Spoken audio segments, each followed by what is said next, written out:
this is Randy with VoicePad here to give you an overview of your new lead manager.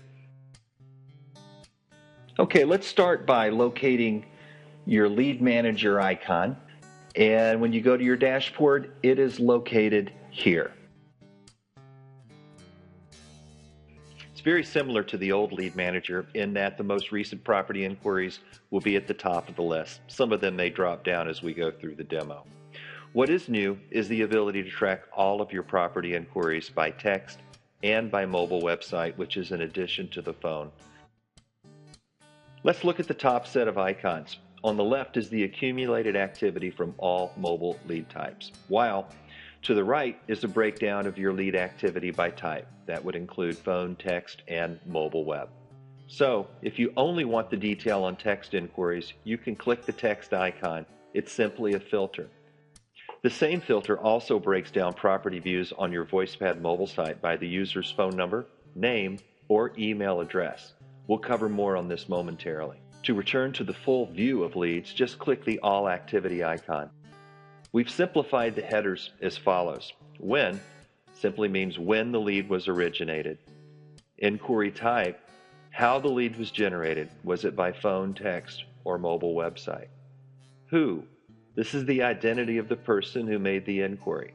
This will be the email address or their name or their phone, which is in the next column.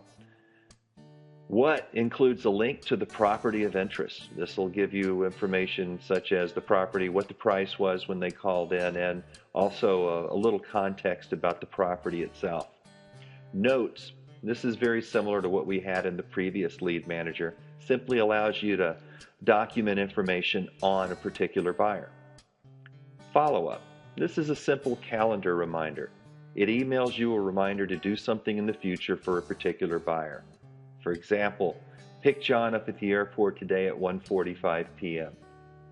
IDX, and this is basically for our brokerage clients or larger teams.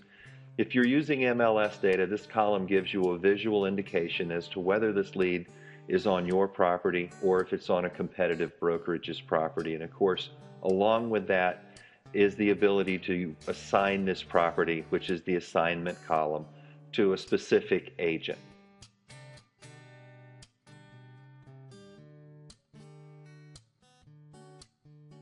Okay, let's start with the left column underneath inquiry type. I wanted to draw your attention to the different types of property inquiries that can come in off this. Number one are web hits. They're indicated with the blue screen. You'll also notice that text inquiries, whether they're text keywords or actually street number inquiries, are included.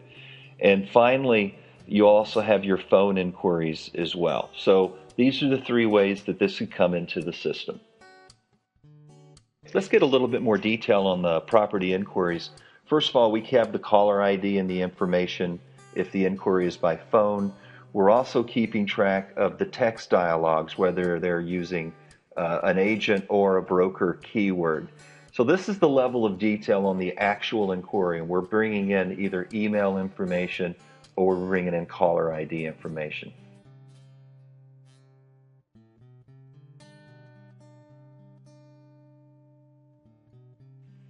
Okay, now we'll move over to the Who column.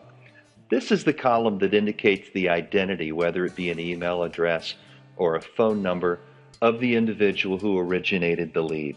First, on the left side, you're going to see a letter. These letters indicate if it is an unregistered buyer or a registered buyer. That'll be indicated by a U or an R.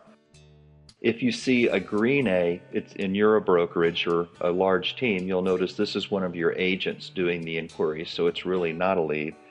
Or potentially you'll see a red A. This simply means that it's a competitive agent that is actually inquiring. This creates a pretty neat opportunity for recruiting.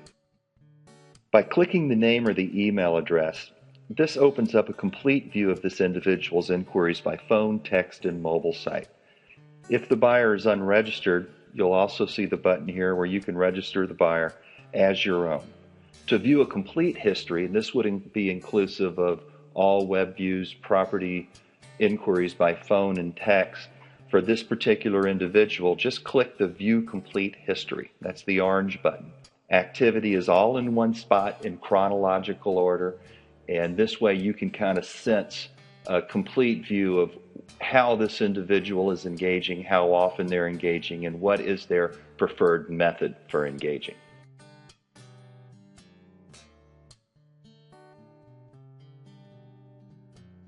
Now, looking under the What column, usually this will include an address of a property. So if you were to simply click the address, it'll bring up a photo of the property. You can also click See a Map, gain some context on where the property is located. You'll also notice that it has the price when inquired versus the price it is currently. This could be a really good action item to follow up with the client. So let's go down a little bit further and we'll click on a property that was a favorite. You'll notice the heart in front of it. What's interesting about this is that in order to perform a favorite, they had to actually put in an email address. So at this point in time, we would be tracking the favorites and the saved searches by email addresses, the text, the call, requests for photos, all by phone number.